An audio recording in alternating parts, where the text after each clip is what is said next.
The Legacy Evolution sub-capsule for Amazon started off really solid with Minor Megatron and Senator Ratbat, and now we've got the Humble Origins, Senator Shockwave, and Data Clerk Orion Pax in hand. So the subject of today's deceptibot9 reviews, let's go ahead and kick it! How's it going, everyone? deceptibot9 here, and thank you as always for joining me for another episode. I'd like to ask before we get down to the robots, if you like what you see, go ahead, leave me a like. Plus, if you aren't already subscribed, go ahead, hit that subscribe button, would you? It means a lot to me, it really does. And if you want to find me anywhere else on the internet, all of my social links are in the description down below. And without further ado, let's head down to the review station to check out the Humble Origins 2-pack. Alright, and here we are with Senator Shockwave and Data Clerk Orion Pax out of the box and looking great. Honestly, this was the pack out of the two. I was still very excited for this pack, obviously. But out of the two packs, I would say this is the one that I was more hesitant about, mostly because the Orion Pax looked weird to me, partially because he's a combination of a couple IDW designs sort of mashed together, and on the Hound body I was like, that's an interesting choice for Orion Pax, but it turns out he works very, very well. And then Shockwave here is a great retool, in my opinion, of the Siege Secro mold, which I actually really enjoy. I think I like it better than the Earthrise mold, but he works very well on the Seeker body. So with all that said, off the top, let's go ahead and take a closer look at the details on these guys. We'll start with Orion Pax first. Alright, so we'll get up close here with that head sculpt on Orion Pax. I think it looks fantastic. I absolutely love it. Very reminiscent of how he appears multiple times in the IDW books. He's got a nice blue here all around the edge, obviously, if it'll focus on his head, not his chest, with a little bit of gray paint up here in the crest, a little bit of a light gray on the inside of the face, with a dark gray on the chin strap, and blue for the eyes. Looks very, very nice, very Orion Pax-ish. Love it all the way around. And then we come to the chest here, which is honestly one of my favorite chest designs for Orion Pax / Optimus Prime. I don't know what it is about the headlights with this sort of chevron-y type design in the middle, but I absolutely love it, and I'm glad it finally made its way onto a figure because I think it's super, super neat.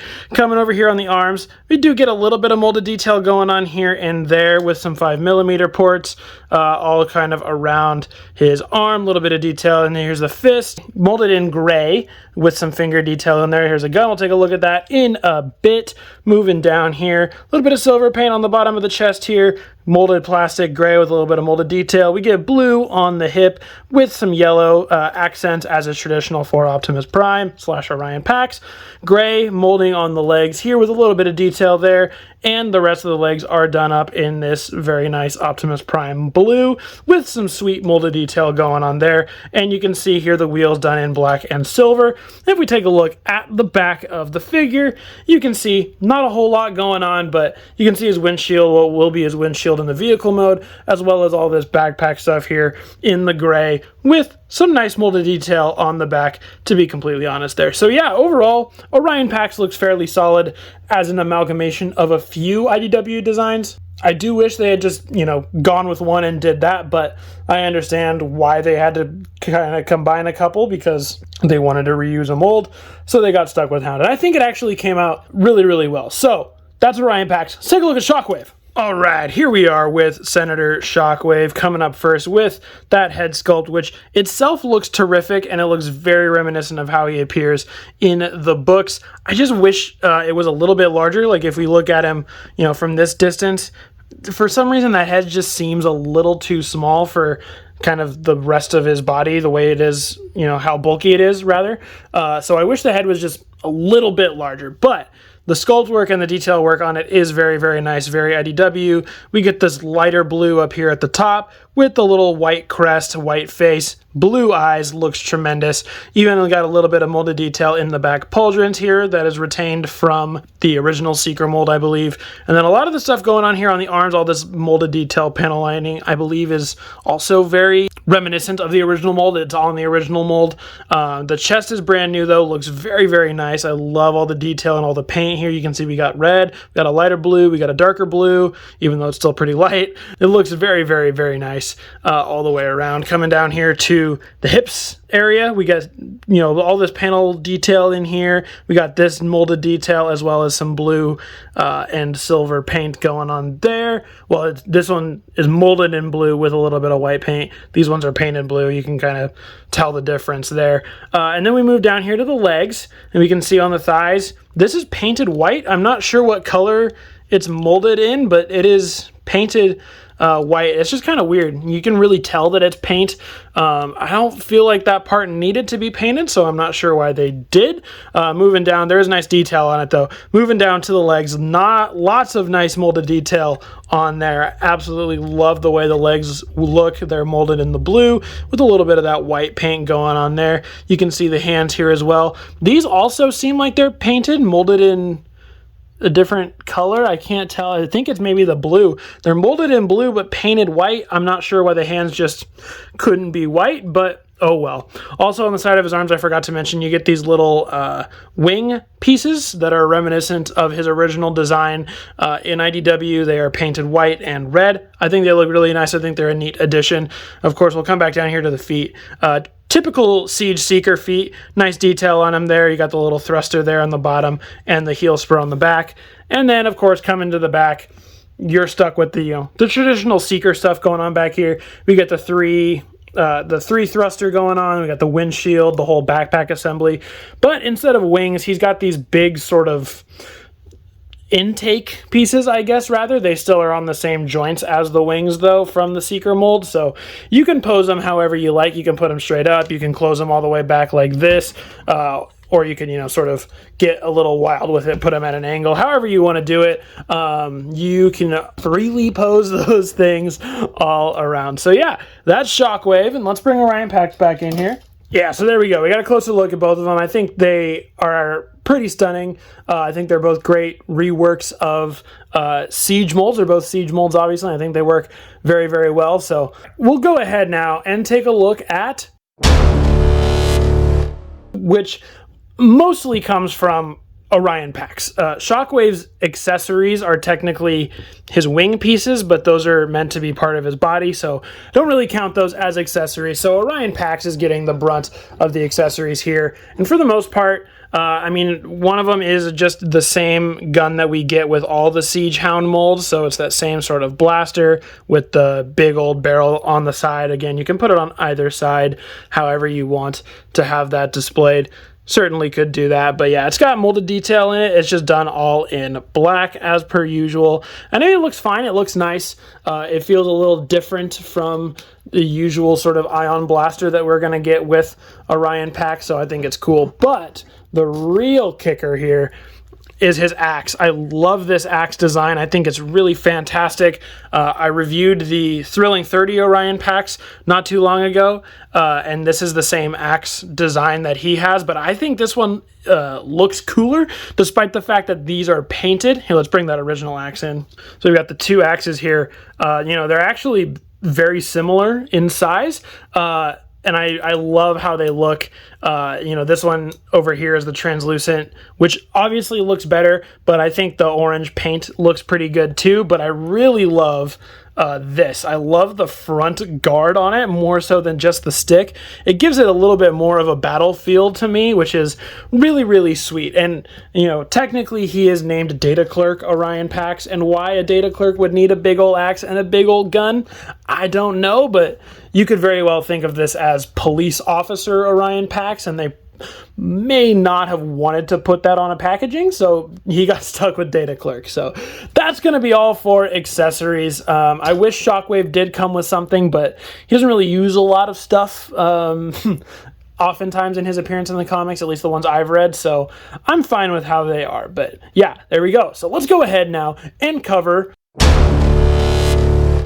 We'll start with Orion Pax, of course. All right, so articulation up here. Orion Pax's head is on a ball joint, so you can see you can get it tilting ever so slightly side to side. You can get him to look down, not really at all. You can get him to look up, also not really at all. You can also swivel it all the way around. can be a little bit of a pain just because he has this little plate behind his head, so kind of trying to grab it and twist it could be a little difficult. Not that big a deal though. Arms do go all the way around. They go out that far. They swivel up here at the bicep. They have a bend that goes little over 90. I count that a little over 90. And swivel here on the wrist that goes all the way around. Of course, oops, popped out his little ammunition there. Waist swivel does go all the way around, but you're going to unpeg the backpack if you go a certain distance back. So you can get it about that far before it starts to untap the backpack. If you untap the backpack, then of course you get free reign. Legs go forward that far. They go backward that far as well. For the splits, how does he do? If you get his arms out of the way, there you go. Data Clerk Orion Pax gets a 10 out of 10 on the splits. Good for you, man. He's been working hard on those, I can tell. Knees do bend well over 90, obviously, because that is part of the transformation, is flipping the knees around. And he does have, of course, ankle pivot going out that way. So, yeah, I mean, Orion Pax is fairly posable, as we've come to expect lately. You know, there's not much that you could do to improve that, honestly. He's got pretty much all the standard stuff there. So let's go ahead and see how Shockwave does. All right, Shockwave here is on the Siege Seeker mold, which is honestly has always been pretty posable. So the head here is on a ball joint. It doesn't have a lot of tilt to it, not a lot of up, and I mean it has a lot of up because of the joint of transformation that it's on, so you could get him to look up like that, but it's going to pop that little piece out there. But it does, of course, swivel all the way around there. Arms do have the ability to swivel all the way around. They just get blocked by the pauldrons unless you move those out of the way. Arms go up that far. They swivel here on the bicep right there. He does also have a double elbow joint as well. Gets him going well over 90. And the wrists are on a swivel here all the way around as well. And the waist goes all the way around, except for it gets blocked by the backpack a lot of the time, so you might not be able to get it going all the way around. Legs go forward that far. They go backward that far. Shockwave split. Oh yeah, that's I'm going to give that a 9 because he gets blocked by the backpack, but at least his legs can go all the way out. He can do a split in the air. Who cares? Oh, yeah, so I guess by transformation purposes, he does have a front butterfly joint as well if you want to utilize that. Bend at the knee goes, again, well over 90, partially because that's used for transformation. I've always loved that. It's such a good look. And the feet, he's got a lot in the feet. So they go forward that far, they go backward not really that far, and of course they tilt all the way around, and you can also pose the toes, just part of transformation. So yeah, I mean, Shockwave is very, very posable as well. How posable do you need to be as a senator, though? I'm not quite sure, but hey, you've got options. So while we've got Shockwave up here, let's throw up a couple. Here he is with his fellow senator from the pre-war Cybertron 2 packs, this one being Ratbat, who I do have a review up. Go ahead and check that out. Here is Shockwave with the original Siege Seeker mold, obviously here with Starscream. You can really see where the similarities and differences are. A lot of the similarities are in the pauldron pieces here, the arm pieces right here, the legs, not the middle hip piece, but the legs all the way down, all very similar. And the backpacks as well are similar up until the wings, obviously. So there is a lot of same, but also a good amount of new in there as well. Here's Shockwave with his teacher G-Axis, and here is Shockwave after his before and after his Impurata. So you can see what happens to Shockwave and how he becomes who he is in G1. All right, we're going to send Shockwave out and bring Orion Pax in for a couple Orion Pax comparisons. Here he is first with his minor buddy, not his minor buddy, his buddy, Minor Megatron, who is a part of the pack with Ratbat. Here is Orion Pax with the other two versions of the Siege Hound mold. We've got, of course, Siege Hound and Siege Hotshot. You can see there's a lot of remolding done here with Orion Pax, mostly coming in the head, the chest, under the chest, the hips. No, the hips are mostly the same. The shins up here at the top are the same. Legs are pretty different. They're remolded a little bit different. Feet are remolded a little bit different as well. The back is also the same. But yeah, there's a good amount of differences on Orion Pax here. Makes it feel very worth it. And here he is with a couple other Orion Pax. This one, our most recent Legacy Orion Pax in the Hero is Born 2-pack. And here he is with a thrilling 30 Orion Pax, who is a previous IDW design that Hasbro has made, which I love. All right, that's going to be about it for the robot modes of these two. So let's go ahead and hit the transformation. We'll start here with Orion Pax.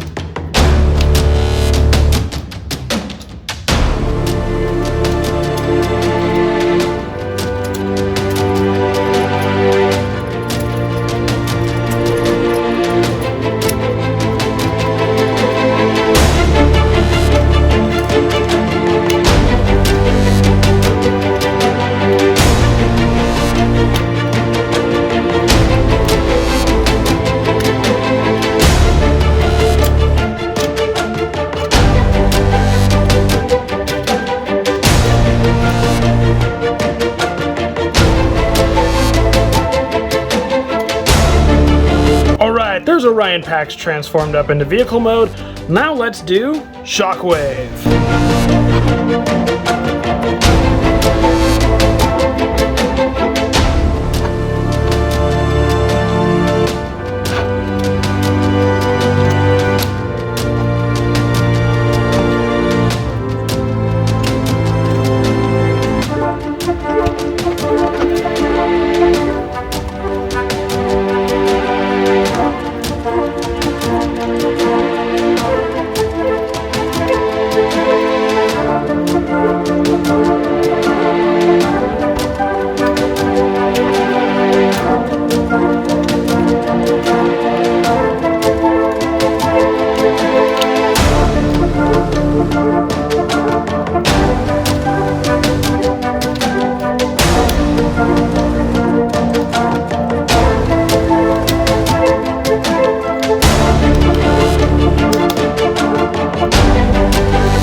Alright, here we are with both of these guys all transformed up into their vehicle modes, and I gotta say, they look really great in hand. Upon initial pictures, I had some reservations. I thought his proportions on Shockwave looked a little weird just because of the big thrusters and such without, you know, a lot of wing space on the side. And I thought Orion Pax looked a little strange too, because usually his vehicle modes in the IDW comics on these designs are a little more like pickup truck sort of based, but I think it actually works very well, this mold for Orion Pax. I've really had a big change on this Orion Pax since his initial reveal. I think he looks fantastic. So let's go ahead and check out the details on the vehicle modes. We'll start with Orion Pax. Alright, so here we see Orion Pax. Now we get his chest as the front of his vehicle. We get these, chest windows are now front like headlight section, still kind of Windows-esque, I guess. But there's windows up here, so they're more so headlights, I guess. I don't know. That's why this design doesn't make a whole lot of sense, but I still actually really love it. We'll say the windows turn into headlights upon going to vehicle mode. We got the silver here, that was the bottom of the chest, obviously. Now the legs have all sprawled out and become the sides of the vehicles with the wheels here, painted silver in the middle with the black rim. And we get some molded detail here on the side. This was like the bottom of his feet, so we're seeing that now. Hands do stick out a little bit underneath, but it's not really that big of a deal. Plus we get some open space here with a little bit of seats going on the inside there.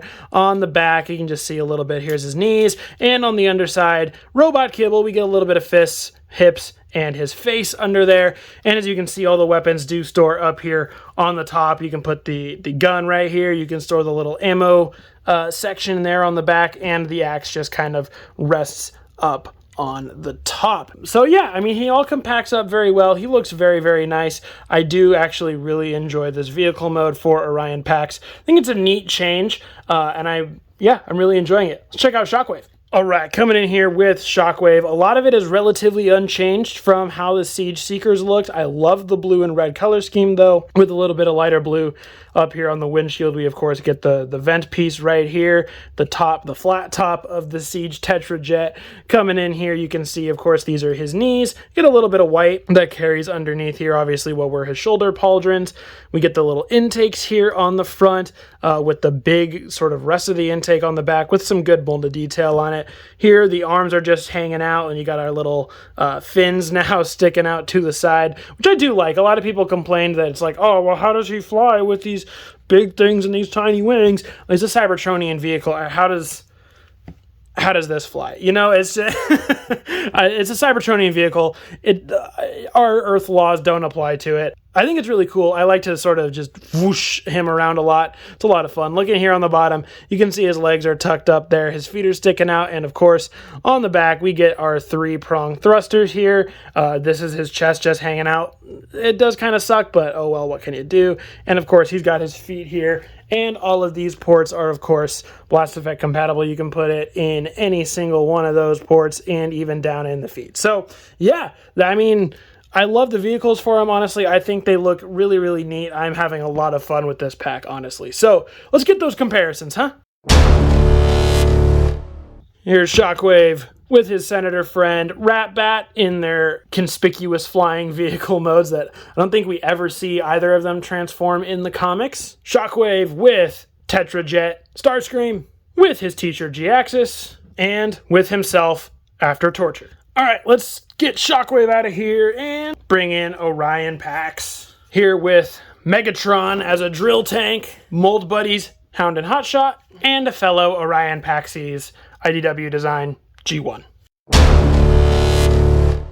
Alright, that's about going to wrap it up for my closer look at the Humble Origins 2-pack Senator Shockwave and Data Clerk Orion Pax. Let's go ahead and shock our waves back up to me for my final thoughts. Alright, so what are my final thoughts on the Humble Origins 2-pack with Senator Shockwave and Data Clerk Orion Pax? I think it's a really solid pack. I think they're both really solid remolds of existing Siege figures. I was initially hesitant about them at first, just because I wasn't sure how they were going to work. I wasn't really sure about Orion Pax, how much I was going to like him, because I'm a big Orion Pax fan. And it just seemed like a weird mold choice, but I think it works very, very well. And I think I'm liking this pack more than the Rise of Tyranny 2-pack. That just could be a might. Alright guys, that is going to do it for my full review of the Humble Origins 2-pack featuring Senator Shockwave and Data Clerk Orion Pax. Go ahead and let me know your thoughts on these pre-war IDW Cybertron sets in the comments down below. I personally have been really enjoying them, and I do really hope that we get some more because I think they've been pretty spectacular so far. But let's go ahead and talk about those down below. And guys, if you made it all the way to the end of the video, thank you so much. As always, it does really truly mean a lot to me. And that's it for another episode of deceptibot9 Reviews. As always, I've been your host, deceptibot9. Thank you, as always, for watching, and I'll see you guys later.